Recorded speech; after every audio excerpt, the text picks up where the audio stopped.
damos la bienvenida al presidente de la Sociedad Peruana de Obstetricia y Ginecología, el doctor Antonio Ciudad. Adelante, doctor. Gracias, Claudio. Muy buenas noches a todos los presentes. Es para nosotros un verdadero placer estar con ustedes hoy día para tratar en esta sesión científica extraordinaria el importante tema de acceso al aborto terapéutico en hospitales de Lima y de filiales.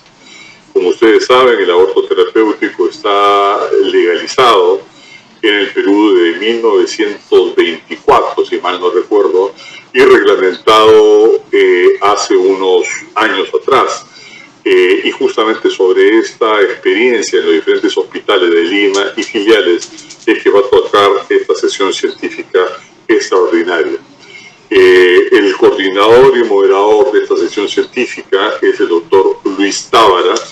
El doctor Tábara es especialista en ginecobstetricia por la Universidad Nacional Mayor de San Marcos, es coordinador regional para los países de América del Sur, iniciativa FIGO, para la prevención del aborto inseguro, miembro del Comité Editorial y Consultivo de la Revista Peruana de Ginecología y Obstetricia y de la Sociedad Peruana de Obstetricia y Ginecología, presidente del Comité de Derechos Sexuales y Reproductivos, maestro latinoamericano de Ginecología y Obstetricia, fellow del American College de Obstetricia y Ginecología, es director ejecutivo y es coordinador del Comité de Derechos Sexuales y Reproductivos de la FLASOC, o sea, la Federación Latinoamericana de Sociedades de Obstetricia y Ginecología, paz presidente de la Sociedad Peruana de Obstetricia y Ginecología y ex viceministro de Salud.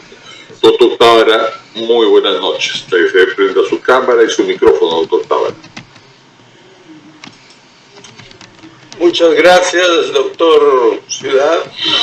Gracias a la sociedad por la invitación a esta importante sesión de trabajo, en donde vamos a tener la oportunidad de ver, de revisar, de discutir, de comentar un problema de derechos humanos, de derechos sexuales y reproductivos y de salud pública, conforme usted lo ha dicho, de acceso al aborto terapéutico conforme la legislación peruana lo permite. Esta sesión va a ser moderada nada menos que por el doctor Juan Treyes Yenque. El doctor Treyes es especialista en ginecología y obstetricia por la Universidad Peruana Cayetano Heredia. Es doctor en medicina y doctor en salud pública por la misma universidad, profesor principal de esa universidad, ex decano de la Facultad de Medicina Humana y Ciencias de la Salud de la Universidad Las Peruanas, paz presidente de la Sociedad Peruana de Obstetricia y Ginecología, ex vicepresidente de FLASOF, maestro latinoamericano de Ginecología y Obstetricia y miembro del American College de Obstetricia y Ginecología. Él tendrá a cargo la moderación y la presentación de los ponentes conforme se vaya sucediendo en la presente sesión. Adelante, doctor Treyes. Gracias. Buenas noches con todos. Muchas gracias, doctor Tábara. Igualmente agradezco a la sociedad la posibilidad de participar en este evento, que es de importancia a nivel nacional y mundial, porque el aborto es un evento que, por su seguridad, y por su oportunidad y por su accesibilidad, puede incrementar tremendamente las cifras de mortalidad materna que ya de por sí son elevadas. Este tema del aborto terapéutico, como dijo el doctor Ciudad, ya tiene casi 100 años en la legislación del país. En nuestro país y en nuestra institución, desde el año 83 se vienen realizando eventos para tratar de socializar el tema. A lo largo de la década del 90 se hicieron varios seminarios, varias difusiones a nivel nacional, a nivel de Lima, a nivel regional. Y a partir del 2000 se incrementó la incidencia de eventos para tratar el tema. Así en el 2005, en un evento nacional, se recomendó una serie de hechos o de acciones que permitirían obtener acceso al aborto terapéutico en las mejores condiciones, hablando de la posibilidad de mejorar la legislación, hacer accesible el proceso a la familia, a las usuarias, preparar al personal médico y la infraestructura que era necesaria para esto, preparar a la sociedad con intervenciones que pudieran educarla para que tuviera conocimiento de sus derechos y de la posibilidad que tenían de acceder a este procedimiento. Desde esa fecha hasta acá, en esa época se inició el primer protocolo de aborto terapéutico en uno de los hospitales de Lima. Y desde ahí, como se dice, ha corrido bastante agua debajo del río, debajo del puente. Hoy día nos toca ver que hemos avanzado. Y la idea que hemos planteado como equipo en esta vez para presentar el tema es no solo ver que hemos avanzado, sino que nos falta por hacer. En ese momento se habló de infraestructura a nivel nacional para facilitar el proceso y podríamos ver que hemos avanzado. Se habló de preparar a los profesionales y ¿en qué momento? ¿Cuando ya son médicos o cuando están en formación? De hablar con la población y educar a la población, ¿cuándo? ¿En qué medida y en qué forma? Los profesionales médicos les enseñamos en las universidades a enseñar, a educar. Yo creo que creemos nosotros que estas son preguntas que deben ser resueltas y que trataremos de que al final del tema podamos darle alguna respuesta, porque estas reuniones tienen como finalidad ponernos metas para seguir adelante. A continuación voy a presentar al doctor Enrique Guevara Ríos, que ya es ampliamente conocido por ustedes. El doctor Guevara es especialista en ginecobstetricia por la Universidad Nacional Mayor de San Marcos. Es secretario de la Sociedad Peruana de Obstetricia y Ginecología. Es coordinador general del Comité de Derechos Sexuales y Reproductivos de la PLASOC. Es jefe del Departamento de Cuidados Críticos del Instituto Nacional Materno Perinatal. Es director del Instituto Nacional Materno Perinatal. Es docente de la Facultad de Medicina de la Universidad Mayor Nacional de San Marcos. Y es fellow del American College. El doctor Guevara se va a ocupar del tema situación del aborto terapéutico en Lima y en el Perú. Doctor Guevara, tiene usted 20 minutos. Buenas noches, muchas gracias por la presentación, doctor Juan Treyes. Del mismo modo, agradecer a la Sociedad Peruana de Obstetricia y Ginecología el permitir participar en este simposio de aborto terapéutico en hospitales de Lima y filiales. Un agradecimiento especial al doctor Luis Tábara por invitarme también a participar en este evento. Yo no tengo ningún conflicto de interés en esta presentación y haremos una pequeña introducción, hablaremos algo de antecedentes, situación actual y qué está haciendo la Sociedad Peruana de Obstetricia y Ginecología y de acuerdo a lo que está haciendo, qué resultados tenemos en la atención del aborto terapéutico y terminaremos con algunas conclusiones. Bien, entonces uno cuando habla de aborto en realidad es una palabra que despierta grandes emociones y acaloradas discusiones y parece que nunca nos vamos a poner de acuerdo en este tema.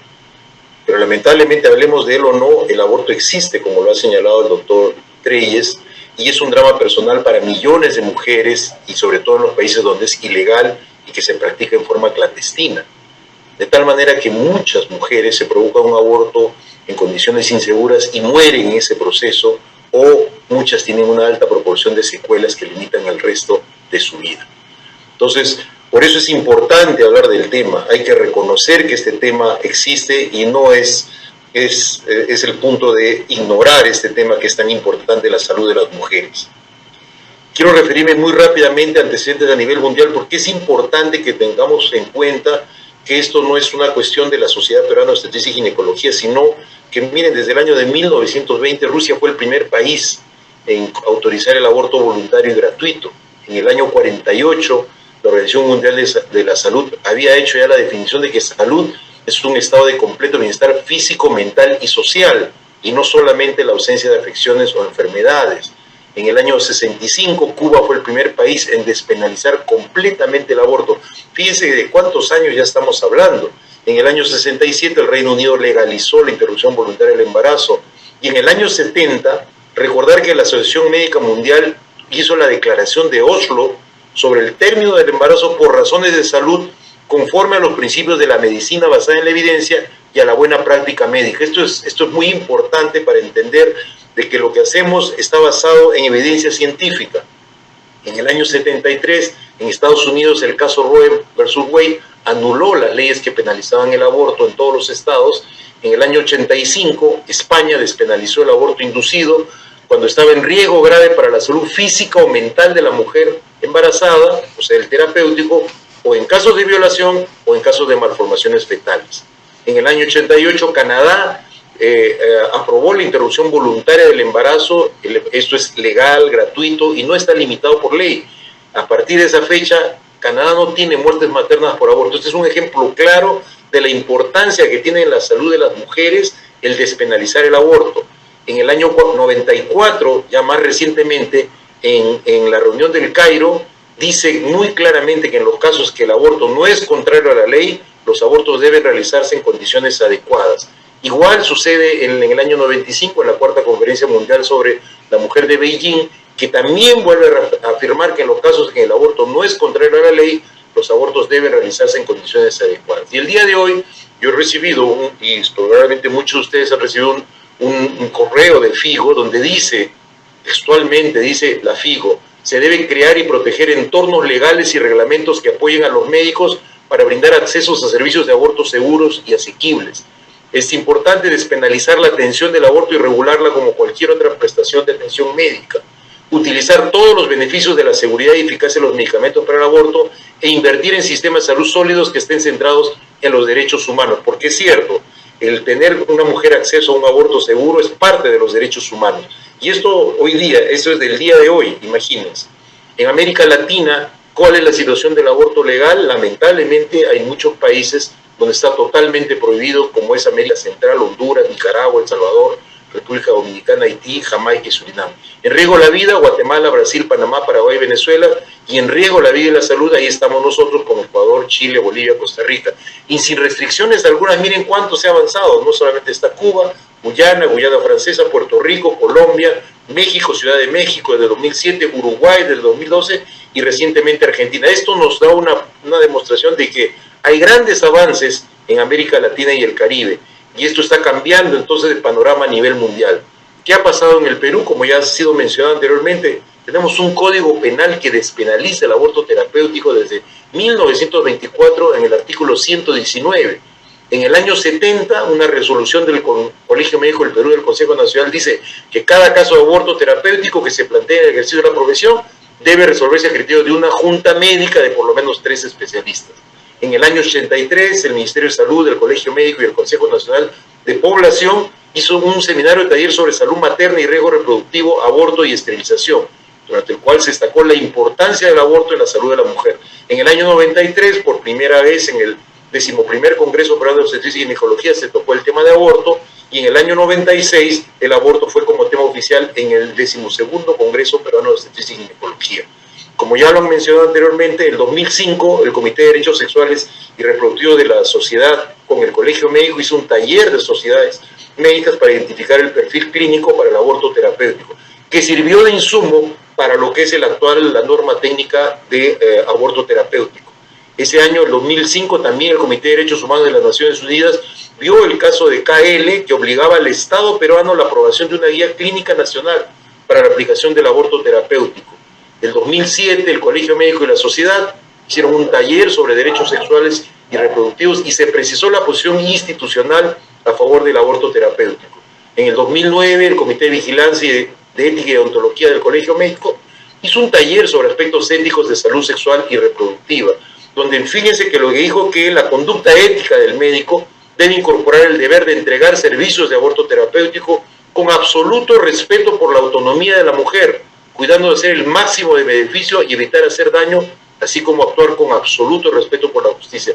Todos estos antecedentes son muy importantes que todos nosotros debemos conocer. En 2011, el Comité para la Eliminación de la Discriminación contra la Mujer, la CEDAW, en el caso LC, dictaminó que el Estado peruano debe establecer un mecanismo para el acceso efectivo al aborto terapéutico que garantice el derecho a la salud física y mental de las mujeres. Entre el 2007 y 2018, el proyecto Iniciativa FIGO para la prevención del aborto y seguro, dirigido por el doctor Luis Tábara y a nivel mundial con 43 o 46 sociedades científicas, dirigido por el doctor Aníbal Faúndez, promovió muchos protocolos de aborto terapéuticos en diferentes hospitales del país. Finalmente, en 2014 salió la norma técnica del aborto terapéutico y últimamente, en el 2019 al 2022, se ha desarrollado el proyecto FIGO Advocacy en aborto terapéutico en el Perú. Fíjense que pese a todos estos grandes avances que les he mostrado, aún las mujeres no tienen un acceso al aborto terapéutico cuando está en riesgo de morir o de quedar con un daño permanente en su salud física o en su salud mental. ¿Y por qué pasa eso? Y aunque los médicos que probablemente están de acuerdo con la atención del aborto terapéutico, sin embargo, no todos los hospitales ofrecen una capacitación y entrenamiento programado. El desconocimiento de la ley y del Estado peruano y la política institucional originan una indiferencia y los médicos lo consideran como deficiente. Esto último, en la investigación que hizo el doctor Matsumura con su equipo sobre sistemas de apoyo y limitaciones de la atención del aborto terapéutico por el médico ginecólogo obstetra de hospitales públicos de Lima. Esto va a salir en el número 6 de la revista brasileira de ginecología obstetricia de este año. Así que los invito a revisar este artículo de investigación que está muy bueno. Por otro lado, el personal de salud, si los médicos están en esa situación, el personal de salud, enfermeras, obstetrizas, psicólogas y todos los demás probablemente estén en la misma situación. Los médicos residentes de ginecobstetricia no están capacitados, ni tampoco los alumnos de pregrado, ni los internos de medicina en todo lo que es aborto terapéutico. Esta falta de acceso también se debe a que la población, especialmente las mujeres, no conocen que tienen el derecho a acceder al aborto terapéutico. Hay un subregistro del número de abortos terapéuticos atendidos, hay muy pocas investigaciones sobre aborto terapéutico y en todos estos casos lo que se ve es que persiste el estigma en torno al aborto. Entonces, ¿qué cosa está haciendo la Sociedad Peruana de Obstetricia y Ginecología? Con el apoyo de la Federación Internacional de Ginecobstetricia en el proyecto Advocacy y Aborto Terapéutico en el Perú, lo que ha hecho es sensibilizar y capacitar en aborto terapéutico. ¿A quién? Alumnos de medicina humana, a médicos residentes de ginecobstetricia, a médicos ginecobstetras, a profesionales y técnicos de la salud. Ha sensibilizado e informado a la población de mujeres en un contacto directo con la población desde la sociedad en derechos sexuales y reproductivos y acceso al aborto terapéutico. Ha llevado a cabo varias investigaciones y ha registrado el número de casos de aborto terapéuticos atendidos. Miren, es importante este trabajo que se ha hecho de sensibilización y capacitación que se hizo de aborto terapéutico a estudiantes de medicina en un trabajo realizado con Flora Tristán y a la Universidad Nacional Mayor de San Marcos. Cerca de 80 estudiantes, inicialmente por vía presencial, como ustedes ven en el 2019, y posteriormente ya se hizo por vía remota.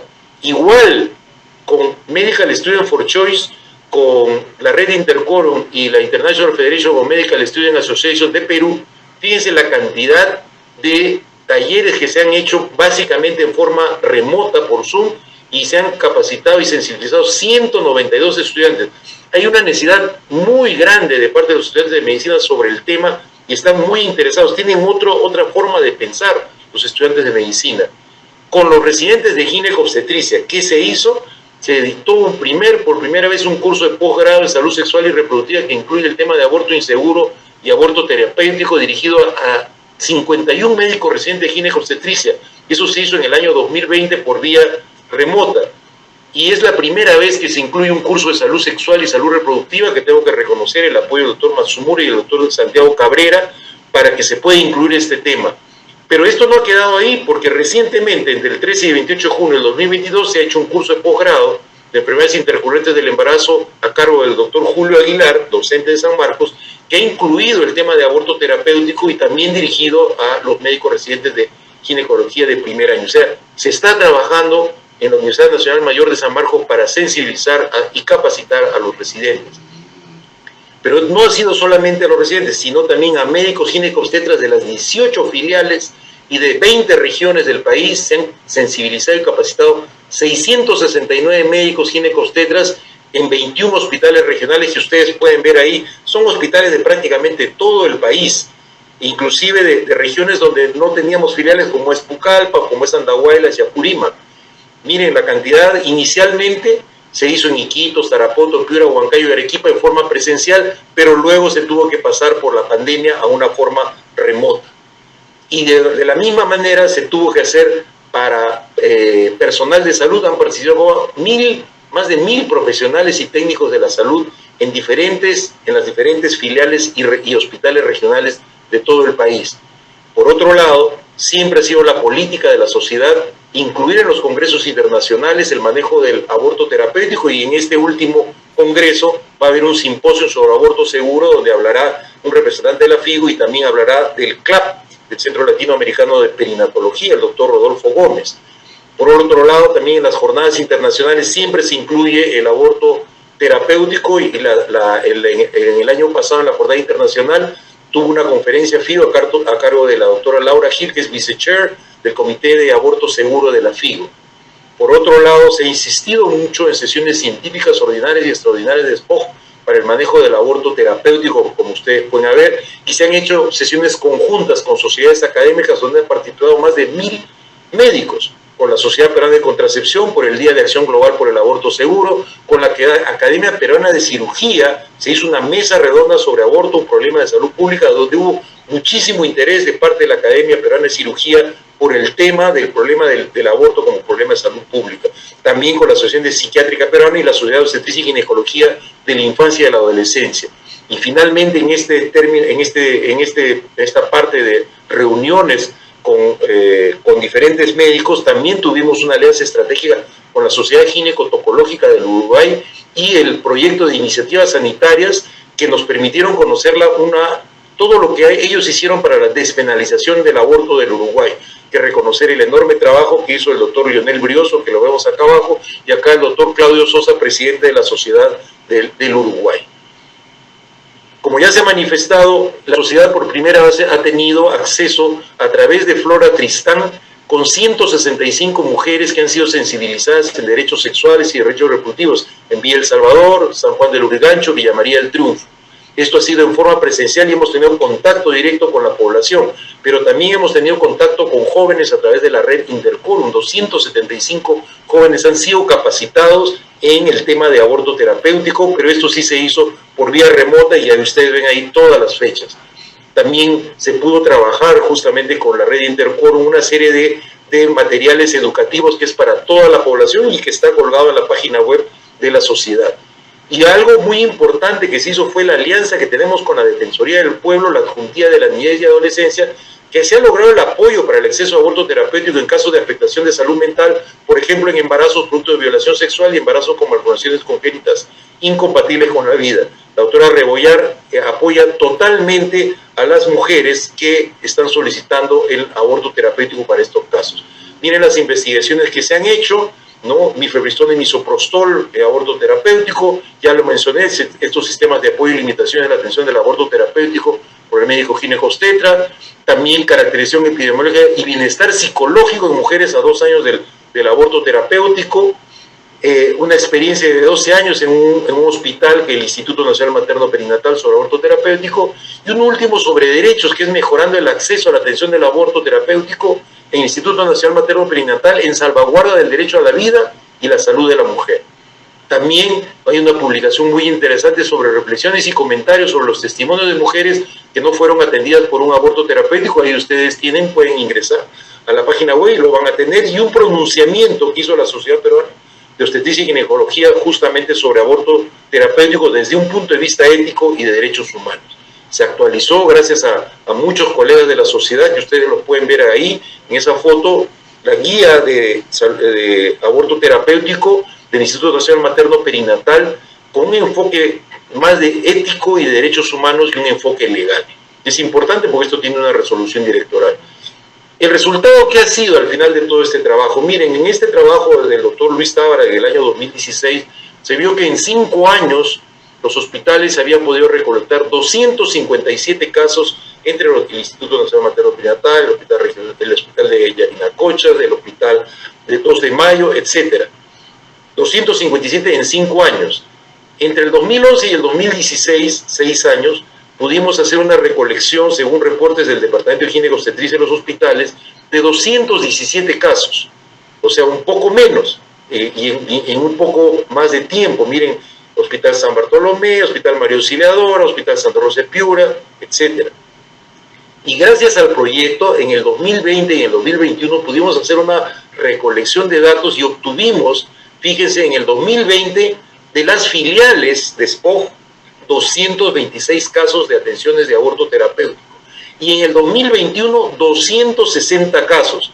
Esto es algo que nos está dando mucho ánimo, que pensamos que el trabajo que estamos haciendo está dando sus primeros resultados y esperamos que pese que ha habido el problema de la pandemia en el 2020 y 2021, se ha brindado atención sobre todo en las filiales. En el Instituto Nacional Materno Perinatal, desde el 2009 al 2021, se han atendido 481 casos y a pesar de la pandemia, el 2020 se bajó a 38 casos y el 2021 a 79. Quiero terminar con esta parte presentando que en los casos atendidos de 481 casos, la mayoría están entre 20 y 39 años. Sin embargo, fíjense que hay muchas jóvenes adolescentes, 57 casos de menos de 20 años, la mayoría, el 96% en riesgo la salud física y mental y un 4% en riesgo la vida. Estos son los casos de riesgo de muerte de la mujer, o sea que se podían haber muerto si es que no se hubieran hecho este aborto terapéutico a solicitud de la mujer, 20 casos, y estos son los casos de aborto terapéutico por riesgo en la salud física y mental, malformaciones congénitas a la cabeza, 456 casos de malformaciones congénitas incompatibles con la vida y 5 casos de violencia sexual en niñas menores de 14 años. La edad gestacional, lamentablemente, la mayoría llega casi al final, casi a las 22 semanas, y se usa sobre todo misoprostol más legrado uterino. También es importante dar la anticoncepción en el posaborto inmediato. En conclusión, nosotros podemos decir que la Sociedad Peruana de Obstetricia y Ginecología está comprometida con mejorar la salud sexual y la salud reproductiva de las mujeres en el Perú. Viene trabajando en sensibilizar y capacitar en la atención del aborto terapéutico a estudiantes de medicina, residentes de ginecología y a médicos ginecobstetras y médicos de otras especialidades, así como personal de salud en general, pero también a la población de las mujeres. La sociedad se ha fortalecido con alianzas estratégicas, como ustedes han visto, con los hospitales de todas sus filiales, con organizaciones defensoras de los derechos sexuales y reproductivos como Flora Tristán, Católicas por el Derecho a Decidir, las universidades, organizaciones de estudiantes de medicina y sobre todo, fíjense, la Defensoría del Pueblo. También tengo que mencionar a la Organización Panamericana de la Salud y el Fondo de Población de las Naciones Unidas. Es necesario fortalecer en los proveedores los aspectos bioéticos y de clarificación de valores relacionados con la prestación de servicios de aborto terapéutico, sobre todo de acuerdo a las recomendaciones que da la Federación Internacional de Ginecobstetricia, la FLASOG, y de los expertos en bioética. Todo esto solamente en favor de los derechos de la vida y la salud de las mujeres. Nosotros no estamos matando a nadie, estamos salvando vidas de mujeres. Eso es lo que tenemos que tener muy en cuenta. Desde un punto de vista bioético, en cumplimiento de la misión que tiene la sociedad de mejorar la calidad de atención de la mujer en el Perú en todas las etapas de su vida, mediante la capacitación continua de sus miembros, el fomento de la investigación y el desarrollo de políticas públicas, y los invito a leer el plan multianual que este año hemos sacado del 2022 al 2026. Es necesario continuar trabajando seguramente por muchos años, consiguiendo que colegas de prestigio se comprometan con el tema y contribuyan a reducir el estigma en un proceso que exige mucha paciencia y persistencia. Esta foto es importante para que vean que estábamos en el frontis del Ministerio de Salud con el doctor Yaidei Tank, Chair Committee del Safe Abortion de FIGO, es el presidente del comité de FIGO, y todo esto es posible gracias a que hay una continuidad desde el doctor Pedro Mascaro, la gestión del doctor Matsumura y actualmente con el doctor Antonio Ciudad. Recordemos que el aborto seguro en el Perú es el aborto terapéutico, es un derecho humano básico. Existe una norma técnica del Ministerio de Salud, salva vidas de mujeres, adolescentes y niñas, preserva la salud, es ético realizar un aborto terapéutico y el Código Penal no sanciona el ejercicio del aborto terapéutico desde 1924. Les agradezco mucho por su atención y estaré atentos a sus preguntas. Muchas gracias. Muchas gracias, doctor Enrique Guevara, por su disertación y por ajustarse a los tiempos. A continuación voy a repetir la presentación del doctor Luis Tábara, quien se va a ocupar del tema aborto terapéutico en adolescentes menores de 15 años. El doctor Tábara es especialista en ginecología y obstetricia por la Universidad Nacional Mayor de San Marcos, es coordinador regional para América del Sur, iniciativa FIGO para la prevención del aborto inseguro, miembro del comité editorial y constitutivo de la revista de la Sociedad Peruana de Ginecología y Obstetricia, presidente del Comité en Derechos Sexuales y Reproductivos de la sociedad, es maestro latinoamericano de Ginecología y Obstetricia, es fellow de la Sociedad del EICOT, el Colegio Americano, ex director ejecutivo y ex coordinador del Comité de Derechos Sexuales y Reproductivos de la FLASOC, paz presidente de la Sociedad Peruana de Obstetricia y Ginecología y ex viceministro de Salud de nuestro país. Dejo con ustedes al doctor Luis Tábara Orojo, que aparte de todo, como dice él, es mi amigo.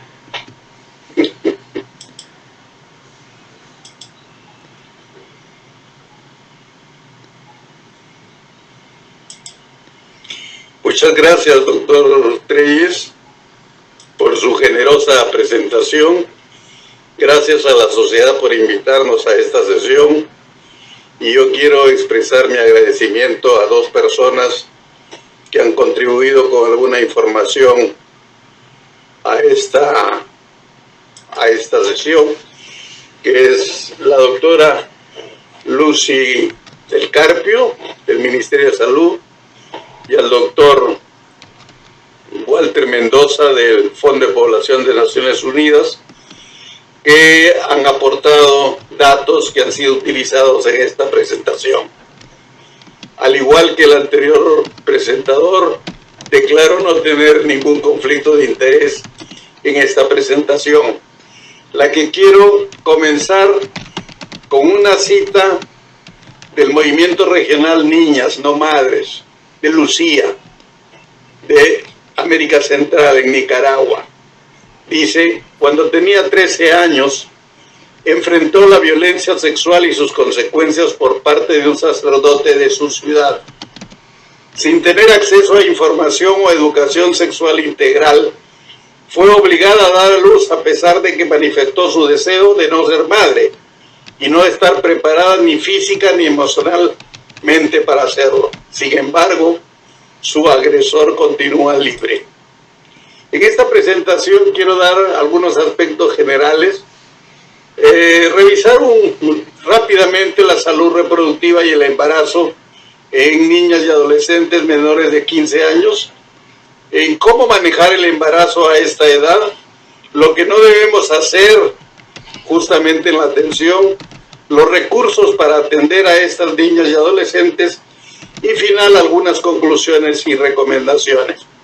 En el año 2010, con FLASOC, convocamos a un grupo de investigadores de América Latina y publicamos los factores relacionados con el embarazo y la maternidad en menores de 15 años en América Latina y el Caribe. Hallazgos interesantes hemos incorporado a esta presentación. Podemos decir hoy en día que en el mundo cada año se dan 121 millones de embarazos no intencionales. Cada día 20.000 niñas menores de 18 años dan a luz en el mundo en desarrollo. Existen 1 millón de adolescentes menores de 15 años que dan a luz. 70.000 muertes maternas en adolescentes ocurren todos los años. Igualmente hay 3.2 millones de abortos inseguros en adolescentes en países del tercer mundo. y como consecuencia de todo esto se perpetúa la pobreza y la exclusión en adolescentes, y a ellos se les niega todavía sus derechos humanos básicos. Tratar del embarazo en adolescentes es un problema, estamos tratando un problema de salud pública y de derechos humanos, puesto que el embarazo impacta a estas chicas en su salud física, emocional y social, conforme vamos a ver más adelante. El embarazo es de causa multifactorial y como tal entonces requiere de un abordaje intersectorial en donde el sector salud debiera ejercer un efectivo liderazgo. Contamos con bases legales, contamos con compromisos internacionales asumidos por el país, de tal modo que legalmente y científicamente podemos nosotros argumentar que existen el suficiente sustento para el aborto terapéutico en niños menores de 15 años. El objetivo de esta presentación es contribuir desde el sector público, el sector privado y la sociedad civil en la protección de la salud integral de las niñas y adolescentes menores de 15 años, con embarazo no intencional, con pleno derecho a sus derechos humanos basados en enfoque de género y pertinencia intercultural, y garantizando el principio del interés superior de las niñas, libre de prejuicios y de credos de toda índole. Hablar de salud reproductiva en las niñas y adolescentes no solamente significa hablar de embarazos no deseados y abortos, sino también de las consecuencias sociales, económicas y de salud. Recordemos que la Organización Mundial de la Salud define la adolescencia como la edad entre 10 y 19 años, en donde hay una adolescencia temprana de 10 a 14 y una adolescencia tardía de 15 a 19 años. En estas chicas la sexualidad acontece con dificultad, ocurren embarazos no deseados por falta de metodología anticonceptiva y falta de acceso a servicios. Muchas veces ocurren casos de uniones informales, la violencia sexual es muy frecuente y hay frecuentemente también abortos inseguros. UNFPA estima que el 2% de las mujeres en edad fértil en América Latina tuvieron su primer parto antes de los 15 años. Desde al 2020 calcula que la tasa específica de fecundidad para las menores de 15 años en el Perú es 2 por cada 1000 adolescentes. Y el INEI más recientemente dice que la proporción de nacidos vivos en el Perú en niños menores de 15 años ha sido constante. El 0,3% de todos los nacimientos corresponde a esta edad en los últimos 5 años. La gran mayoría de estos embarazos ocurren en zonas rurales, en la selva y en los lugares de menor educación y en los estratos pobres. En cuanto al embarazo de los menores de 15 años, es difícil calcular su frecuencia, porque cuando hablamos de tasa de fecundidad, hablamos únicamente de los embarazos que terminaron como parto o cesárea, mas no incluimos el embarazo que terminó en aborto espontáneo provocado o el embarazo que terminó en muerte fetal. De tal modo que solo conocemos la realidad de los embarazos que terminan con nacido vivo. En Latinoamérica es la región con más embarazos no deseados en menores de 15 años. Nosotros hemos encontrado que en el país este indicador supera el 80%. Debemos destacar que cuando hablamos de embarazo de 15 años, debemos hacer relación con mucha frecuencia de que el origen esté en la violencia sexual, en la diferencia de poder entre hombres y mujeres. Según el INEI, cada día 4 adolescentes menores de 15 años en promedio dan a luz un nacido vivo en el Perú. Y cada día 15 adolescentes de 15 años o menos se convierten en madres. Habíamos dicho que las causales del embarazo son múltiples, es multifactorial entonces el origen del embarazo en adolescentes. Citaremos algunas: obstáculos a los derechos humanos, pobre educación, uniones a temprana edad, desigualdad de género, pobreza, violencia y coacción sexual, políticas nacionales que restringen el acceso a anticonceptivos y educación sexual, falta de acceso a educación y servicios de salud reproductiva, subinversión en el capital humano y además entre nosotros la epidemia del COVID-19. Para Robert Bloom de la Universidad Johns Hopkins, todo lo que hemos dicho lo sintetiza en este esquema en donde responsabiliza al Estado, a la comunidad, a la escuela, a los padres de las adolescentes, a la familia y finalmente a la propia persona como causantes del embarazo en las menores de 15 años. En el año 2015, con un grupo de profesionales peruanos, hicimos esta investigación en 4 regiones del país, asociados a Planned Parenthood Global, y publicamos el impacto del embarazo en la salud de las adolescentes en el Perú. Los resultados vamos a incorporarlos a las siguientes diapositivas. Reconocer el impacto del embarazo en adolescentes comienza por superar el informe biomédico y centrarnos únicamente en la mortalidad materna. Las adolescentes están sometidas a un riesgo elevado durante el embarazo, durante el parto y durante el puerperio, que puede terminar en muerte materna por alguna complicación, llevar al suicidio a estas adolescentes u otras graves consecuencias. De ahí entonces el especial cuidado que tenemos de incluir las 3 dimensiones de la salud, conforme se ha dicho. Acerca de la salud física, las adolescentes menores de 15 años tienen mayores riesgos durante el embarazo, el parto y el puerperio. Sabemos que la pelvis y el aparato genital no han terminado todavía su desarrollo. En nuestro medio hemos encontrado mayor frecuencia de preeclampsia, parto prematuro, bajo peso al nacer, infección urinaria, anemia y otras complicaciones. Y datos del CLAP confirman una mayor proporción de cesárea, parto instrumentado, desproporción cefalopélvica, riesgo alto de muerte materna, endometritis puerperal y hemorragia postparto.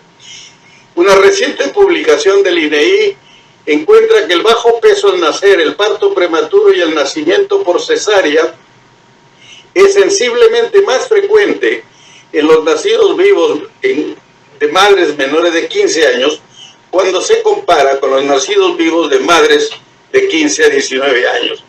Y el Ministerio de Salud nos dice que la muerte materna en menores de 17 años en el Perú durante los últimos 6 años se mantiene casi uniformemente con una ligera tendencia a subir en el tiempo. En cuanto al impacto del embarazo sobre la salud mental, frecuentemente la niña, la adolescente se encuentra estigmatizada con altas tasas de depresión, de ansiedad. En el estudio de Planned Parenthood Global hemos encontrado una mayor frecuencia de ansiedad, depresión, estrés postraumático, ideas suicidas entre 7 y 14%. Y encontramos frecuentemente vinculación entre el embarazo en adolescentes y el abuso sexual. En cuanto al impacto sobre la salud social, es tal vez el más importante y más frecuente. Está asociado con pobreza, exclusión, violencia y dependencia. El embarazo en adolescentes no es más que la reproducción intergeneracional de la pobreza. El embarazo no intencional que ocurre impacta en el progreso económico y social, y en el estudio que hemos mencionado hemos encontrado frecuentemente pobreza, dependencia, falta de oportunidades laborales, abandono escolar y estigma. Y a largo plazo también debemos considerar que existen algunas consecuencias, como falta de oportunidades para desarrollarse en las adolescentes. Algunas de ellas se convierten en trabajadoras domésticas y no reciben servicios sociales. El hijo tiene mayor riesgo de sufrir abuso físico, negligencia en sus cuidados, y el padre adolescente, en él es frecuente la deserción escolar para asumir la manutención de su familia. Bien, se han dado una serie de intervenciones para reducir el embarazo en niñas y adolescentes menores de 15 años, pero queda mucho por hacer todavía. requerimos de un enfoque logístico y no solamente centrarnos en la niña y adolescente. Es necesario desarrollar el capital humano, el respeto por los derechos humanos, por la salud reproductiva y por la igualdad entre géneros. Debemos aprender y entender que las niñas y adolescentes deben tomar sus propias decisiones en respeto a sus capacidades evolutivas y autonomía progresiva. Estamos convencidos que la escuela, la educación sexual integral y la anticoncepción son los mejores aliados para prevenir la violencia y el embarazo en adolescentes. Tenemos ejemplos en diferentes países. Y en líneas generales, el factor protector más importante para reducir estos embarazos es la escolaridad, en donde se debe dar educación sexual integral, que ha sido definida muy claramente por la UNESCO en el 2018. Además de esto, es necesario la disponibilidad de servicios amigables para estas niñas y adolescentes. En cuanto al manejo del embarazo en estas niñas, es necesario considerar que todo embarazo en una niña menor de 15 años es una urgencia médica, que debe seguir una ruta crítica en cuanto a su atención, hacer un diagnóstico oportuno, hacer consejería en derechos y dar opciones a decidir si continúa el embarazo o hace interrupción voluntaria del mismo. Se hace consejería y anticoncepción post-evento, se hace seguimiento integral y también es importante precisar lo que no debemos hacer durante la atención. La interrupción voluntaria del embarazo en las adolescentes tiene barreras por la naturalización del embarazo, por la falta del entrenamiento de proveedores, por falta de recursos, por estigmatización profesional y temor a las sanciones legales. Muy recientemente la COG nos dice que las adolescentes de color o indígenas, aquellas que viven en áreas alejadas y aquellas de bajos ingresos, pueden enfrentar efectos por las restricciones del acceso al aborto e invita a las sociedades científicas a actuar en forma muy clara, ¿no? Y para enfrentar este tema del embarazo en adolescentes. El sustento que se da para la interrupción voluntaria del embarazo, ya se ha dicho cuál es el problema médico, ¿no? Desde el punto de vista de la salud, que puede exponer a muerte materna a estas niñas, y por tanto se puede justificar desde el punto de vista médico muy claramente la interrupción voluntaria del embarazo. Sabemos que desde inicios de este siglo, más apropiadamente desde el 2010, el derecho internacional reconoce la necesidad de liberar el aborto y garantizar los derechos humanos. Es necesario respetar la autonomía progresiva de las niñas y adolescentes que les permite a ellas decidir sobre qué hacer con su embarazo. El aborto en América Latina sabemos que se regula por plazos o causales, ya ha sido expresado por el anterior ponente. Sabemos que en el Perú desde el 1924 tenemos regulado el aborto terapéutico dentro del Código Penal, y esto ha dado lugar más recientemente en el 2014 a la Guía Nacional de Atención del Aborto Terapéutico. Esquemáticamente podemos decir que el manejo de la interrupción voluntaria del embarazo en niños y adolescentes empieza por la detección del mismo. La detección se puede hacer en el sector salud, en educación, en justicia o en cualquier otro sector. Ocurrido esto y tipificado como embarazo de alto riesgo, es derivado a un hospital, a un centro de salud, a una clínica para su atención. Lo primero que se hace es la consejería en derechos y se le ofrecen las opciones que quiera determinar la adolescente. Opción que puede ser continuar el embarazo, en cuyo caso va el cuidado prenatal, o la interrupción del mismo, que es la interrupción voluntaria del embarazo. Se obtiene el consentimiento informado y se hace todo lo que significa la atención a estas chicas. Se les permite elegir el procedimiento, que según la OMS puede ser un procedimiento médico o procedimiento quirúrgico. En cuanto al procedimiento quirúrgico, se sabe que es la aspiración manual o la aspiración eléctrica, o puede ser también en los casos tardíos la dilatación y evacuación del producto. Son intervenciones seguras en adolescentes y se puede ver en este cuadro que la tasa de mortalidad, el aborto incompleto, la retención de restos, la hemorragia y la lesión cervical son claramente de menor frecuencia en menores de 18 años cuando se compara con las mayores de 18 años. Y la seguridad del aborto terapéutico con medicamentos se valora a través de las tasas de eficacia. Las tasas de eficacia de los medicamentos son más altas en menores de 15 años comparadas con aquellas de mayor edad. En el cuadro que aparece a la vista tenemos nosotros en el lado izquierdo la cronología, las diferentes cronologías del embarazo, los medicamentos, sean mifepristona y misoprostol o misoprostol solo, o recientemente la Organización Mundial de la Salud recomienda el uso del letrozol cuando no se dispone del mifepristone, y claramente la mifepristona y el misoprostol tienen una altísima eficacia cuando se trata de embarazos tempranos. Es crítico el manejo del dolor, particularmente en el manejo quirúrgico. El dolor lo podemos cuantificar en una escala centimetrada. En la AMU podemos utilizar AINES profilácticos, anestesia local o sedación.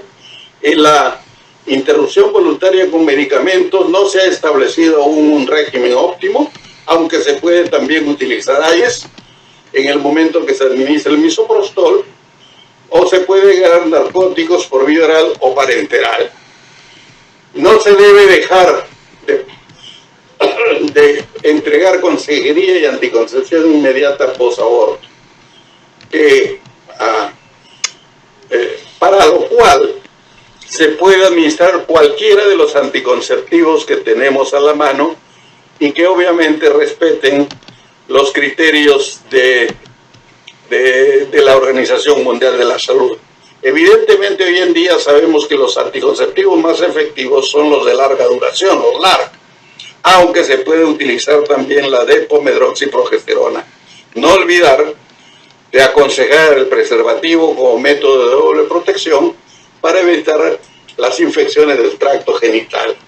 No debiéramos hacer durante la atención asumir la naturalización y el deseo de embarazo en estas niñas, asumir que las relaciones han sido consentidas, invisibilizar la coacción, la violencia y el abuso sexual, asumir que la niña no se cuidó porque no quería y obviamente tratar de no obstaculizar la interrupción del embarazo cuando esa ha sido la decisión de la niña y del adolescente. Para eso tenemos recursos físicos de necesidad, equipamiento instrumental necesario, recursos humanos competentes con conocimientos actualizados, actitudes favorables con profundo respeto a la bioética y habilidades, entre ellas relevar indicadores.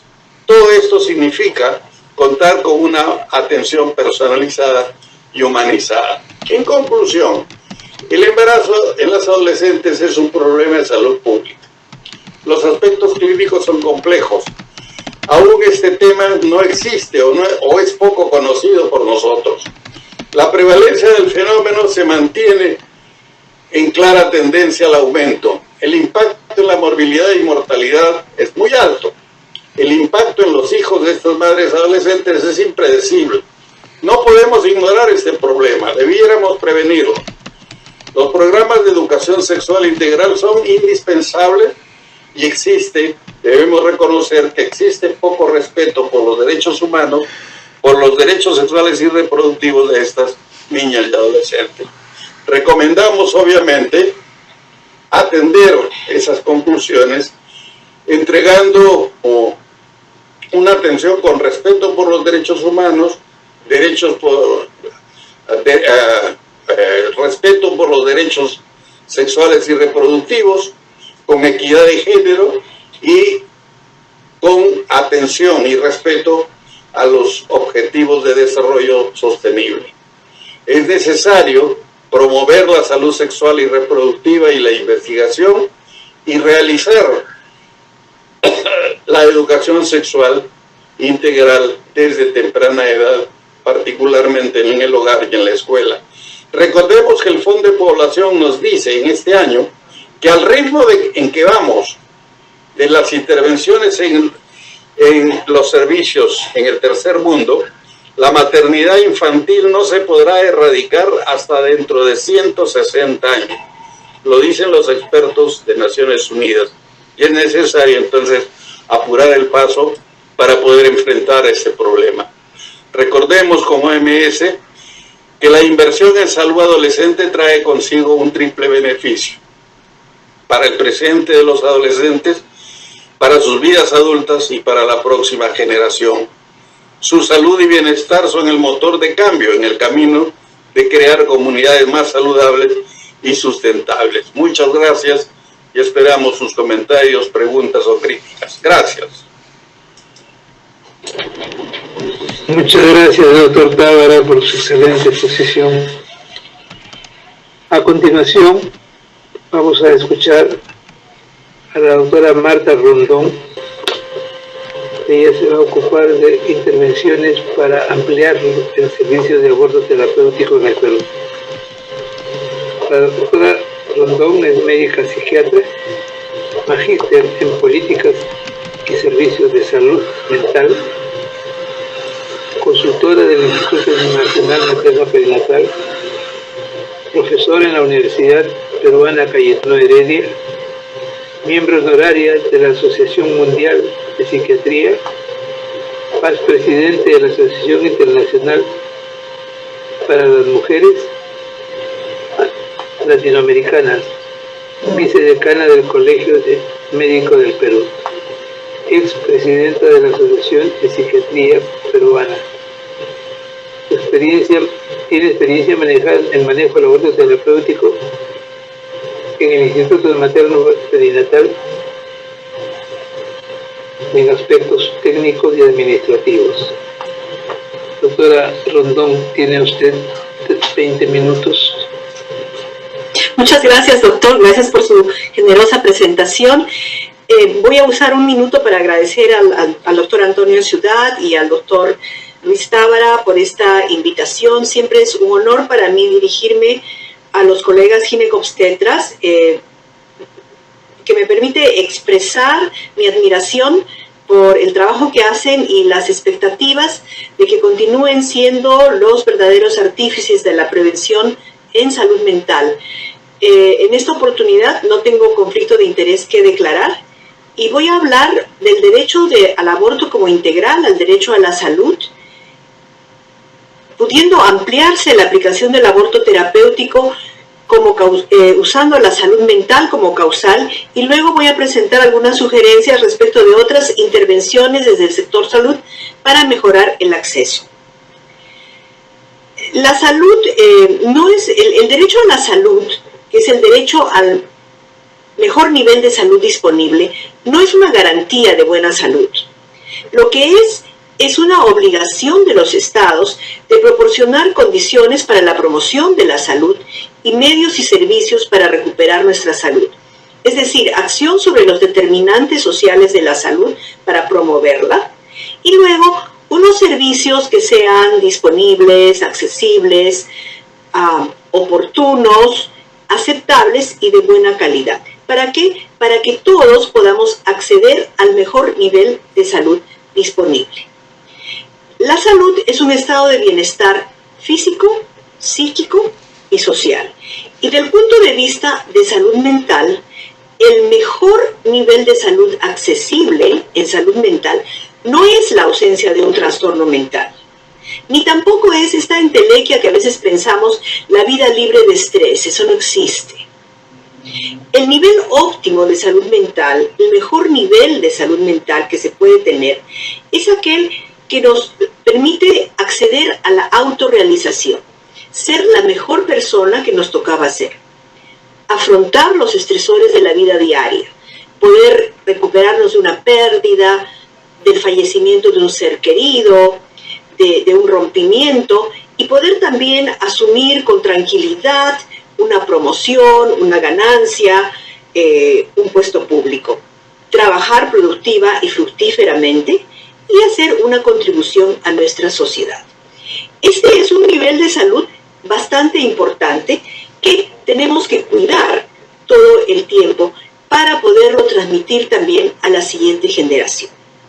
Para las mujeres es muy importante cuidar la salud mental porque por diversas razones, algunas que tienen que ver con la neurobiología y otras con la manera como está organizada la sociedad, las mujeres tenemos mayor cantidad de enfermedades mentales que podemos atribuir a la exposición al estrés. Entonces, cuando hablamos de proteger la salud mental de las mujeres, de lo que estamos hablando es de disminuir la exposición a los estresores tóxicos y de mejorar los estilos de respuesta al estrés. Es decir, prevención primaria en términos de disminuir los riesgos y mejorar o aumentar el acceso a las medidas o factores de protección. ¿De qué riesgos tenemos que proteger a la mujer gestante? De que haya sufrido eventos adversos tempranos, es decir, que le pegaban, que pasaba hambre, que fue violada cuando era niña o adolescente. De la exposición actual a la violencia, particularmente la violencia de pareja, que es tan diseminada en nuestro medio. Las enfermedades físicas concomitantes con el embarazo también causan estrés tóxico. Las complicaciones obstétricas de todo tipo, pero principalmente los embarazos con fetos que no van a sobrevivir. La carencia de apoyo familiar o conyugal y la exposición a trastornos mentales sin tratamiento durante el embarazo y el puerperio. Estas cosas corresponden a la disminución de los riesgos y simplemente son hacer prevención primaria en salud mental también. Puesto que todas estas condiciones producen estrés tóxico, es importante ver cuáles son las consecuencias de la exposición al estrés tóxico durante la gestación. Pueden ser la psicopatología o la afectación subclínica de la salud mental, es decir, perder esta capacidad de afrontar el estrés, de trabajar bien, de contribuir a la sociedad y de irnos acercando a la autorrealización. En términos de psicopatología está la depresión puerperal, que es la complicación más frecuente del puerperio. No es la complicación psiquiátrica, sino en general la complicación más frecuente del puerperio. Y debemos estar siempre alertas para detectarla y manejarla. Afecta a 1 de cada 5 puérperas, como lo encontramos en un trabajo publicado por Gelaye y colaboradores, realizado en países, una recopilación y análisis temático de estudios en países de medianos y bajos ingresos como el Perú. Esta depresión puerperal afecta a la siguiente generación, puesto que se relaciona con el maltrato infantil que viene de la falta de energía de la madre para la crianza y también problemas en el establecimiento del vínculo que va a dar lugar a vínculos inseguros que nosotros sabemos que son un factor para después sufrir ansiedad y depresión. La otra entidad psicopatológica que proviene del estrés tóxico durante la gestación es el trastorno de estrés postraumático, que es una enfermedad de curso crónico e incapacitante, que es comórbida con la depresión y con el consumo de alcohol y otras sustancias, y que no permite el funcionamiento adaptativo de la persona. También puede haber una afectación subclínica de la salud mental, es decir, no llegamos a la enfermedad, pero ya no gozamos del nivel de bienestar adecuado, que se manifiesta como disminución de la resiliencia, es decir, dificultades para afrontar el estrés, impulsividad que puede llevar a la ideación suicida, como ocurre con las adolescentes que se embarazan en contra de su voluntad, que es una causa importantísima de muerte materna en adolescentes.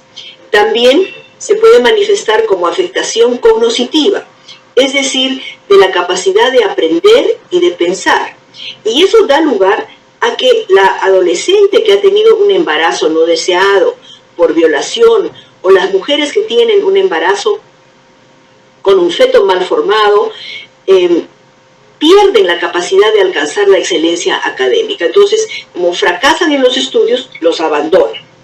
También el consumo de sustancias como automedicación, el alcohol y otros, y en nuestro medio muy importante, las benzodiazepinas que a veces recetamos con buena voluntad, pero que después la mujer se va a quedar adicta, y las conductas de riesgo, es decir, todo lo que tiene que ver con conductas sexuales de riesgo y otro tipo de conductas que ponen a las mujeres y principalmente a las adolescentes en situaciones de peligro.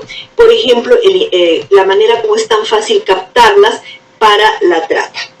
Hay dos situaciones específicas en las cuales sabemos que hay estrés tóxico en el embarazo y que debemos invocar el aborto terapéutico, debemos ofrecerle a la mujer la posibilidad, la alternativa de acceder a un aborto terapéutico en estas situaciones para limitar el daño a su salud mental.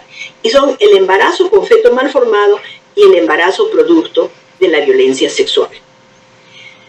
La normativa actual en el Perú no es solamente el artículo 119 del Código Penal, que fue tan bellamente escrito hace casi 100 años, y donde se habla no solamente de evitar la muerte, sino de evitar en la salud de la mujer un daño severo o permanente. Además de eso, nosotros tenemos por parte del Ministerio, a partir del 2014, la guía técnica para estandarizar el procedimiento de interrupción voluntaria del embarazo por indicación terapéutica, que nosotros decimos la guía técnica de aborto terapéutico, y más recientemente, en 2019, tenemos el protocolo de acción conjunta entre los establecimientos de salud y los centros de emergencia mujer, donde el Estado va interpretando con mayor claridad lo que dice el Código Penal y mostrando cómo es que debemos aplicar la causal salud mental para proteger la salud integral de las mujeres a través del aborto terapéutico. La guía del aborto terapéutico establece un proceso ya estandarizado, con límites de tiempo para el trámite, de modo que la mujer no está solicitando el aborto hasta que el niño está en el kindergarten. Define cómo se conforma la junta médica, sus 3 miembros y quiénes deben ser esos 3 miembros, de modo que no vuelva a ocurrir lo que le ocurrió a LC, que había una junta médica con una cantidad muy grande de personas, muchas de las cuales no tenían por qué haber estado opinando, y prioriza el consentimiento informado.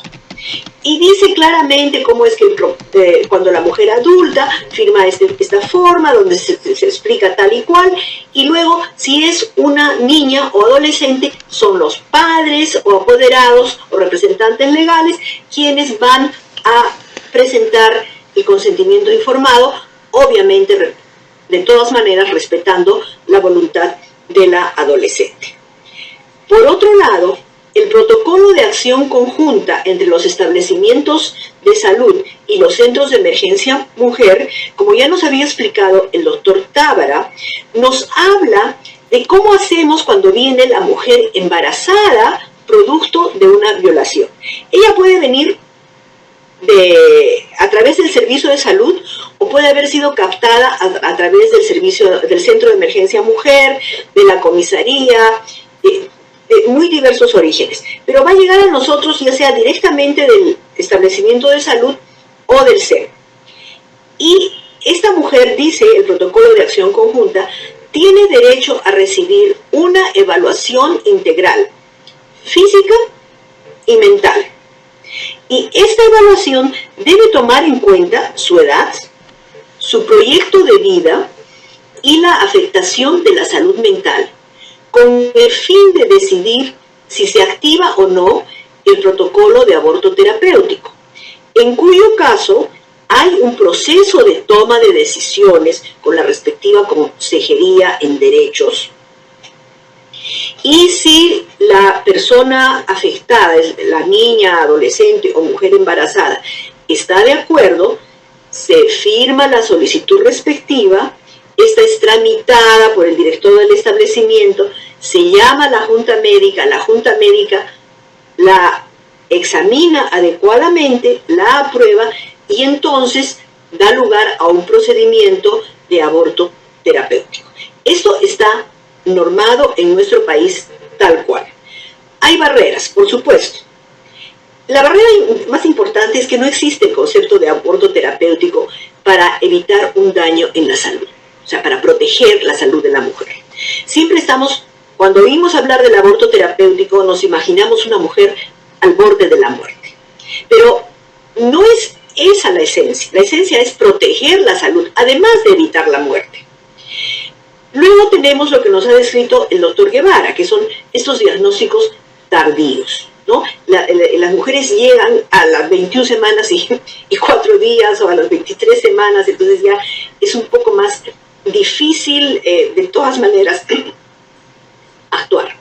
Y luego están las trabas burocráticas y cognitivas en la ruta, porque nosotros tenemos que entender que el nivel de nuestro educativo de nuestras ciudadanas a veces tiene algunas fallas y también tenemos que hacernos cargo que cuando una persona está estresada, como seguramente le ocurre a una mujer que le han dicho que tiene un feto anencéfalo, no entiende con claridad las cosas y no actúa con la claridad con que actuaría en otras circunstancias y por lo tanto todos esos enredos de la burocracia del Ministerio de Salud o de otros establecimientos realmente le cargan a las mujeres. Y claro, cuando están haciendo su trámite, encuentran esto y totalmente se desaniman.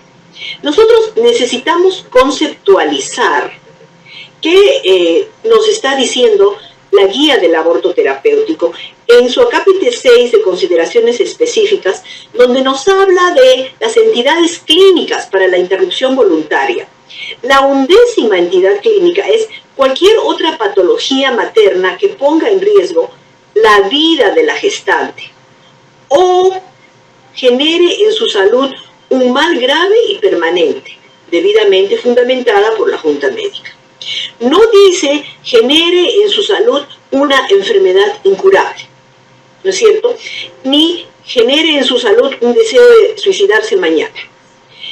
De modo que la guía del aborto terapéutico nos invita a actuar no solamente para evitar la muerte, no establece el determinado nivel de gravedad, porque quien asume el riesgo o no lo asume es la propia mujer. Tampoco se refiere a que mediante el aborto terapéutico vamos a castigar la violencia o vamos a borrarla. Eso no es proteger la salud mental de la mujer que fue violada y tiene un embarazo del violador. Y tampoco se refiere a las condiciones del feto, se refiere a la salud mental de la mujer que en su seno lleva un feto malformado que no va a vivir. Y explícitamente habla de la protección de la vida y de la salud de la gestante. Eso es lo que dice explícitamente. Hay otras intervenciones que podríamos utilizar, además de ampliar el aborto terapéutico a estas condiciones para la protección de la salud mental.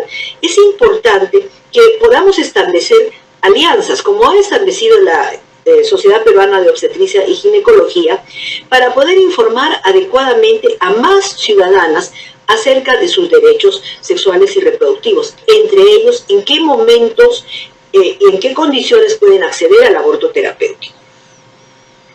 También debemos promover la discusión de casos en el pregrado como parte de la formación ética. Tenemos que hacernos cargo que la formación ética en nuestras escuelas de medicina es débil.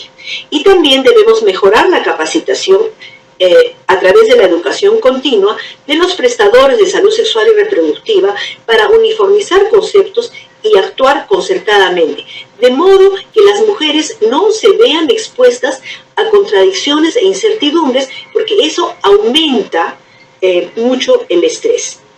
En suma, la conceptualización de la salud mental como un bien preciado, un estado de bienestar que debe ser de acceso universal, indispensable para la vida digna, permite ampliar el acceso al aborto terapéutico, al menos en dos situaciones específicas: el embarazo resultado de la violación y el embarazo con un feto severamente malformado. Hay otras consideraciones: el embarazo adolescente, como dijo el doctor Tábara, el que cursa con patologías físicas graves, algunos casos de mujeres con trastornos mentales severos, no todas, pero algunas, donde la protección de la salud mental de la mujer se debe priorizar. Muchas gracias por escucharme. Les dejo acá un mosaico portugués para recordar siempre que si uno observa solamente un cuadradito del mosaico, nunca va a tener la figura completa, y la idea siempre es ver todo el conjunto para poder entender bien de qué se trata. Muchas gracias, quedo a su disposición para las preguntas. Muchas gracias, doctora Rondón, por su excelente exposición y por haberse ajustado a los tiempos. Bueno, como podemos decir que hemos escuchado en qué se ha avanzado en estos tiempos, en qué situación estamos ahora. En el 2005, del 2002 al 2005, se registró solamente un aborto terapéutico, oficialmente. El doctor Guevara nos ha mostrado una gran cantidad con apoyo del proyecto que está realizando la sociedad. Es cierto que se ha avanzado, se han realizado múltiples esfuerzos. Es cierto que se invierte tiempo, se invierte esfuerzo y la dedicación de mucha gente para avanzar en esto. Pero también es cierto que lo que hemos avanzado no es lo que nos gustaría haber avanzado.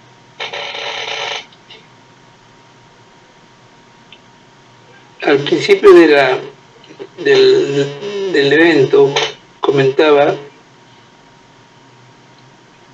de que en un evento anterior se plantearon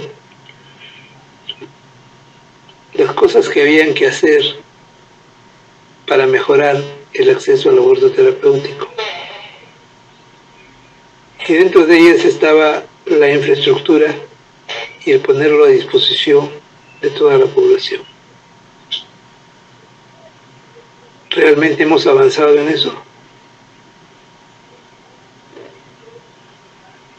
Yo no sé si alguno de los ponentes, al final de lo que yo les diga, va a tener algún comentario. Hablábamos de la capacitación a los proveedores. Entiéndase a todos los proveedores del sector salud, no solo al médico como profesional ejecutor, sino a todo el equipo de salud.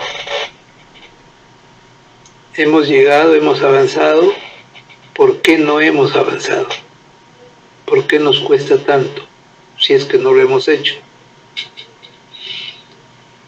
Hemos mejorado la educación de nuestros profesionales. Si lo hemos hecho de manera suficiente o en el nivel esperado. Es solo el ginecobstetra el que tiene acceso a estos problemas, o el que está en todo sitio del país para ser resuelto. A nivel de Ministerio de Salud estamos presentes. Trabajamos correctamente o abiertamente o permanentemente con ellos, y la opinión de la sociedad es tomada en cuenta. Quisiera escuchar los comentarios ya puntuales sobre estas preguntas de nuestros ponentes. Algunas de las preguntas que se han hecho ya han sido respondidas, y algunas de las preguntas revelan que lo que se ha dicho acá es cierto, que todavía no entendemos bien algunas cosas que son necesarias cambiar, que son necesarias mejorar. Una pregunta que quedó pendiente y la pongo de una vez es: ¿cómo funciona a nivel privado los protocolos de atención y cómo se reúnen? participo esas dos preguntas para que ustedes puedan explayar. Si me permite, doctor Treyes. Adelante, doctor. Muchas gracias. Sí, me parece muy importante el tema de infraestructura. En la experiencia que ha tenido el Instituto Nacional Materno Perinatal con respecto a la atención de más de 400 casos de aborto terapéutico, algo que nos llamó mucho la atención es cómo estaba la infraestructura establecida para la atención de este tipo de pacientes. Entonces, es un poco incongruente que una mujer que esté pasando por un aborto terapéutico esté junto con una gestante que ha tenido un parto. Esto no está bien.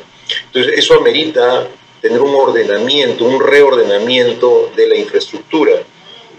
Yo les he contado que estuvimos en Montevideo, Uruguay, y ahí hay un proyecto que se llama Iniciativas Sanitarias, que justamente está en el hospital Pereira Rosell, y en este hospital hay un servicio de salud sexual y salud reproductiva que está hecho específicamente justamente para la atención de estos casos de aborto.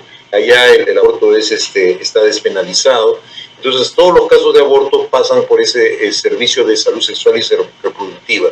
Entonces yo pienso que algo de eso también vamos a tener que empezar a implementar. Yo le presenté que hicimos un reporte, un reporte de lo que manifestaban las pacientes 2 años después de haber tenido un aborto terapéutico en el instituto, y justamente una de las cosas que decían era que no les parecía correcto estar en el mismo ambiente que una paciente que ha tenido un parto. Entonces eso nos obliga a hacer cambios y modificar un poco nuestra infraestructura para brindar una mejor calidad de atención a las pacientes, ¿no? Por lo demás, creo que esta experiencia ha sido muy importante, que nos ha permitido entender lo que hicieron en Montevideo, Uruguay, y así que eso es un trabajo, una tarea que nos queda pendiente, ¿no?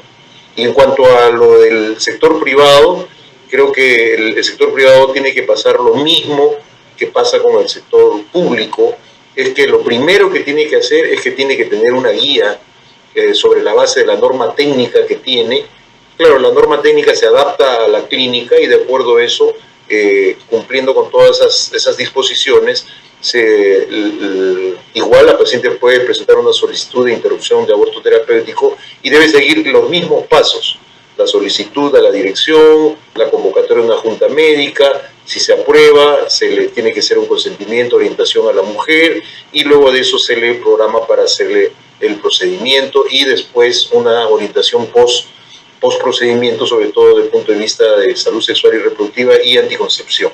Así que creo que eso es una tarea. Hay un antecedente que lamentablemente una clínica privada fue sancionada porque no pudo brindar la atención del aborto terapéutico, lo que hizo que muchas clínicas en la actualidad sí tengan ahora su guía de aborto terapéutico. Reyes, empezando por lo último del doctor Guevara, yo diría, no es que no pudo la clínica, no quiso prestar el servicio. Esa es la realidad, ¿no? De la primera pregunta del doctor Treyes sobre qué se ha avanzado, qué se ha hecho y qué no se ha hecho, yo creo que nosotros en el Perú, desde el siglo pasado, desde fines de la década del 90, empezamos a trabajar en la Sociedad Peruana de Obstetricia y Ginecología y en algunos hospitales, concretamente en María Auxiliadora. Ahí empezamos la aspiración manual endouterina, ahí empezamos la atención del aborto en forma ambulatoria, en fin. Pero fue el 2005 realmente en donde la Sociedad Peruana de Obstetricia y Ginecología, conjuntamente con otras sociedades, con el Colegio Médico, se pudo elaborar el primer documento que sirvió de base para la elaboración de protocolos en los diferentes hospitales. Yo creo que eso fue un punto de partida que históricamente debemos tener en cuenta. Creo que la Sociedad de Obstetricia y Ginecología y otras instituciones de la sociedad civil, conjuntamente con el patrocinio de OPS, de OMS, de UNFPA, de FIGO, de FLASOG y de otras instituciones, creo que han contribuido a avanzar, no con la velocidad ni con la ampliación que nos hubiera gustado, pero sí se ha avanzado evidentemente. Hoy por hoy ya no hablamos de 8 hospitales como hablábamos hace unos 8 o 10 años atrás, ¿no? Quique Guevara y su equipo, ¿no?, ha logrado incorporar a una serie de establecimientos de salud a lo largo y ancho del país, y yo creo que eso es un avance. En las preguntas que he visto en el chat, he visto que hay algo sobre objeción de conciencia, que es una preocupación de las personas que se dedican al cuidado de la salud. Yo no diría que haya objeción de conciencia. El problema de los profesionales de la salud no es la objeción de conciencia, es el temor a la estigmatización de parte del círculo en el cual navega el ejercicio de su profesión. Entonces, y esto, en la medida que podamos nosotros derrumbar aquello, vamos a poder entrar en un franco avance de la prestación del servicio. Y unas cuantas palabras sobre la adolescencia. Yo me he permitido presentar este tema porque creo que tenemos antecedentes. Alguien en el chat también menciona el caso de KL y el caso de LC. 2 casos que ameritaron sanciones al Estado peruano de parte de Naciones Unidas. ¿Por qué? Por no prestar atención de aborto terapéutico a 2 adolescentes peruanas, una de 17 años y la otra de 13 años. Gravemente, ¿no? Gravemente, esto terminó gravemente en estas dos personas. Y si es que nosotros partiéramos del hecho de que las personas tienen derechos, que tienen derechos humanos, que tienen derechos sexuales, que tienen derechos reproductivos, y reconocemos la equidad de género, y reconocemos la interculturalidad, obviamente en el desarrollo de nuestra profesión debemos considerar necesariamente que las adolescentes ocupan un lugar importante, conforme lo ha precisado Naciones Unidas en esa última diapositiva que presenté del 2017 de parte de la OMS. Empezar por el pregrado las actividades que ha conducido Quique Guevara a nivel de pregrado, yo creo que hablan mucho del interés que ya se está poniendo para intervenir a ese nivel. Hacer educación sexual, por ejemplo, no es únicamente hablar del aparato genital. Hacer educación sexual es mucho más que hablar de la anatomía o de la función del aparato genital. Y esto, obviamente, debe ser compartido entre los profesionales de la salud y los profesionales de la educación. Es otra actividad importante que tenemos pendiente como institución y como persona, y no tenerle miedo a llamar las cosas por su nombre. Nosotros somos médicos, nosotros tenemos la licencia para cuidar la salud y la vida de las personas. Nosotros somos formados para eso. Y una de nuestras obligaciones es precisamente dar cuidado a la mujer que se presenta en demanda de un aborto por alguna causal que ella considera y que nosotros estamos obligados a atender, a evaluar y a decidir. Gracias, doctor. Diríamos, de lo que usted ha mencionado, doctor Tábara y el doctor Guevara, de alguna forma, que deberíamos replantear la currícula de pregrado de los médicos. No solamente la currícula de los médicos, la currícula de los profesionales de la salud y la currícula de los estudiantes de la educación básica regular, en donde la educación sexual integral tenga un lugar. Y no es para fomentar la homosexualidad, ni para fomentar las relaciones sexuales a discreción, ni para fomentar los abortos a repetición. Oiga, no. El estudio clarísimo que da la Sociedad de Adolescencia de los Estados Unidos es que cuando compara los estados que tienen educación sexual integral, acompañada obviamente de servicios, y los estados que no tienen educación sexual integral, clarísimamente se ve la diferencia. En los estados que cuentan con educación sexual integral y prestación de servicios, en las adolescentes menos infecciones, menos inicio de relaciones sexuales a temprana edad, menos matrimonios prematuros, menos embarazos, menos abortos, ojo, menos abortos, ¿ya? Y otros beneficios, oiga, que yo no sé por qué tan difícil resulta entender que esto significa, ¿no?, promover realmente las condiciones de salud de las personas, particularmente de las mujeres, ¿no? Muy bien. ¿Algún comentario? Sí. Sí, Adelante, Marta. Micro, ya, gracias. Sí, es muy importante, de todas maneras, mirar lo que hemos avanzado para convencernos de que este es un cambio que va a contrapelo del conservadurismo que se está instalando en nuestra sociedad y va a contrapelo de nuestra tradición patriarcal, y sin embargo hemos avanzado, yo diría, en los últimos 20 años, aún en la capacitación de los estudiantes de pregrado. Cuando yo entré a trabajar a la maternidad, algunas veces me pedían interconsulta para una mujer que está solicitando aborto terapéutico, y lo que yo entendía de cómo me presentaban el caso los residentes era: convénzala de que el aborto es un crimen, porque los residentes venían convencidos que el aborto es un crimen, que estaba completamente penalizado y que las mujeres que solicitan un aborto están mal de la cabeza.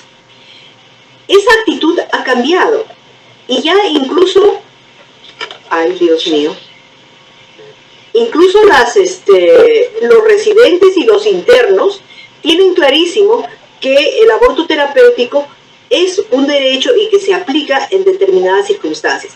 De modo que creo que ahí hemos avanzado muchísimo, y hemos avanzado también por fuera del sistema de salud, con la participación del Ministerio de la Mujer y de la Defensoría del Pueblo. El Ministerio de la Mujer emitiendo documentos que le aclaran el punto al Ministerio de Salud, como es el protocolo de acción conjunta, y que nos van mostrando la ruta que tenemos que avanzar dentro de la normativa de lo que es aceptado en el Perú, respetando, digamos, la Constitución y las leyes, pero protegiendo el derecho de las mujeres a la salud, que actualmente entendemos como física, psíquica y social. De modo que sí hay avance, todavía nos falta un montón, pero hemos avanzado. Gracias. Sí, si me permite, doctor Treyes, sí, en ese mismo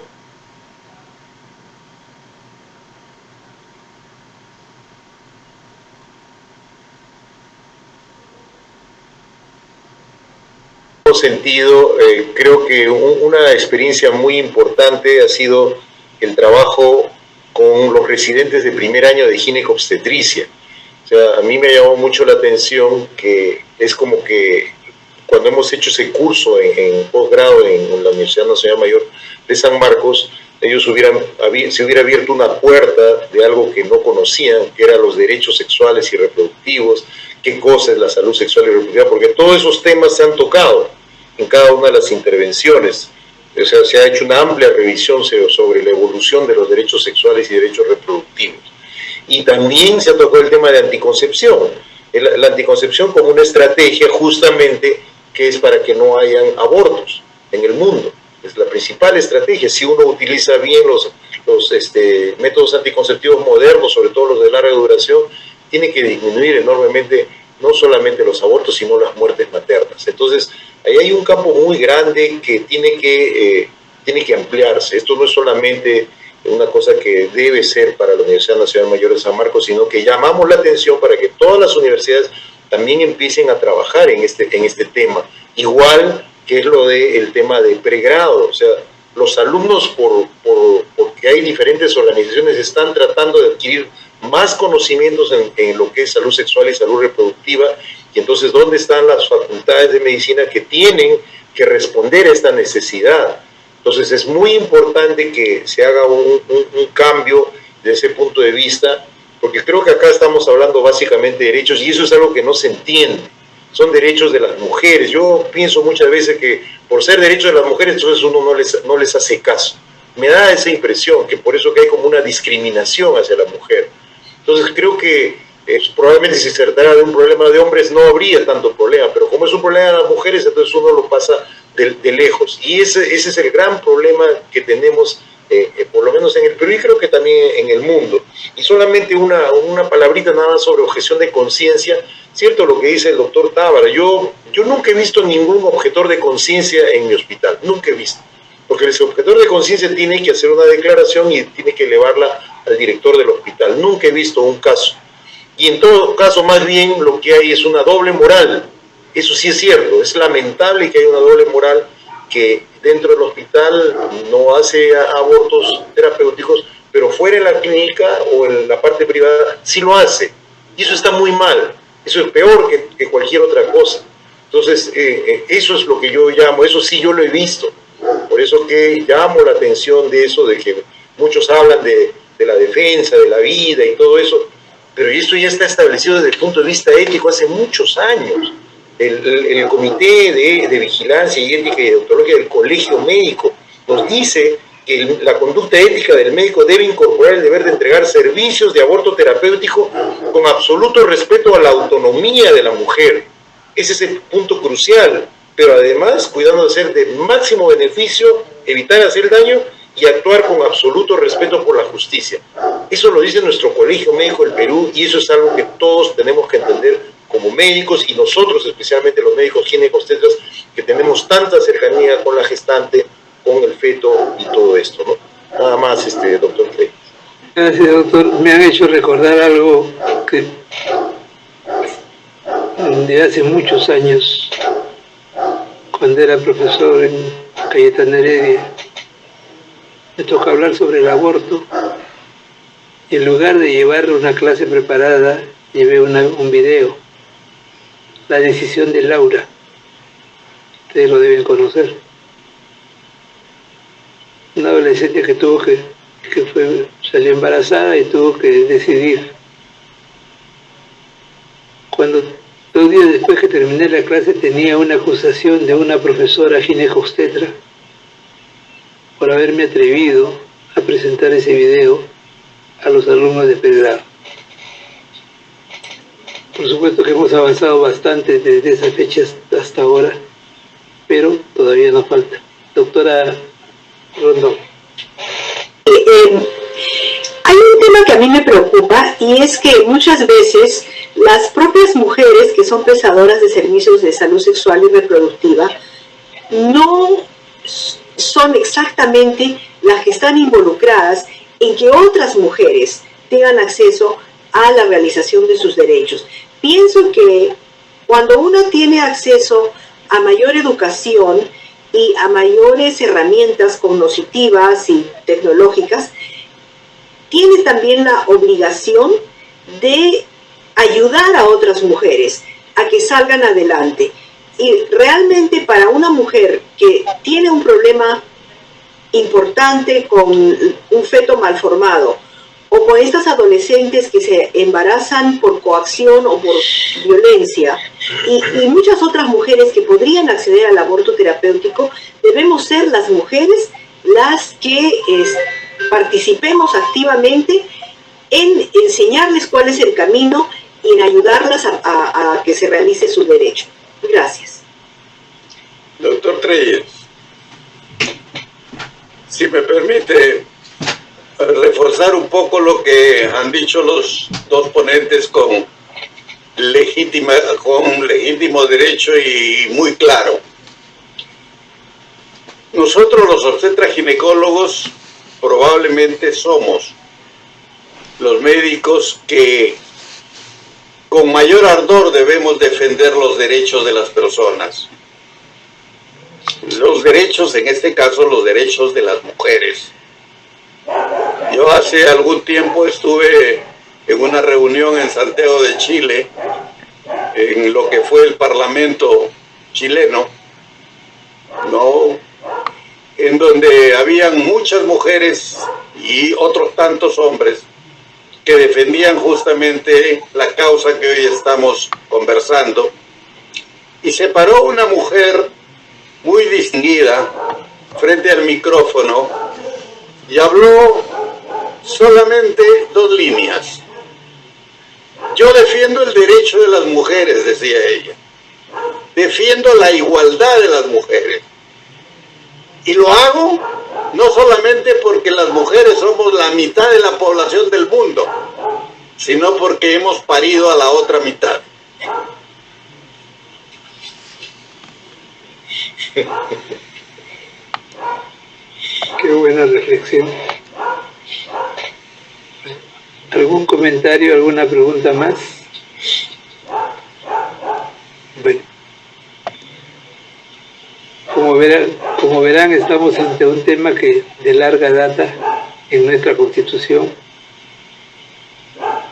de largo manejo a nivel de nuestro colegio médico y de nuestra sociedad, que ha ido en el camino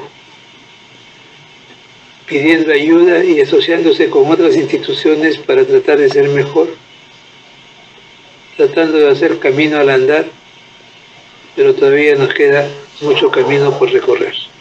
Les agradezco a los ponentes por su excelente exposición, a los asistentes por haber participado de esto y por su paciencia. Muchas gracias. Le dejo la conducción al doctor Ciudad para el cierre de la ceremonia. Muchísimas gracias, doctor Treyes.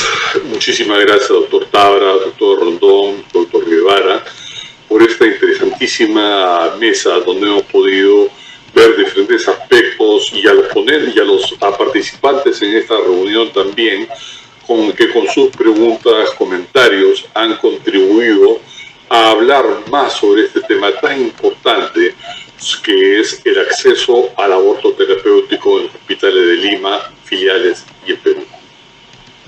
Las consecuencias que tiene el tratamiento oportuno y adecuado del aborto terapéutico y su incidencia y repercusión sobre la mortalidad materna es un tema que preocupa seriamente a la Sociedad Peruana de Obstetricia y Ginecología, y en ella estamos plenamente identificados todos los médicos que velamos por la salud de la mujer y por la salud del Perú en general.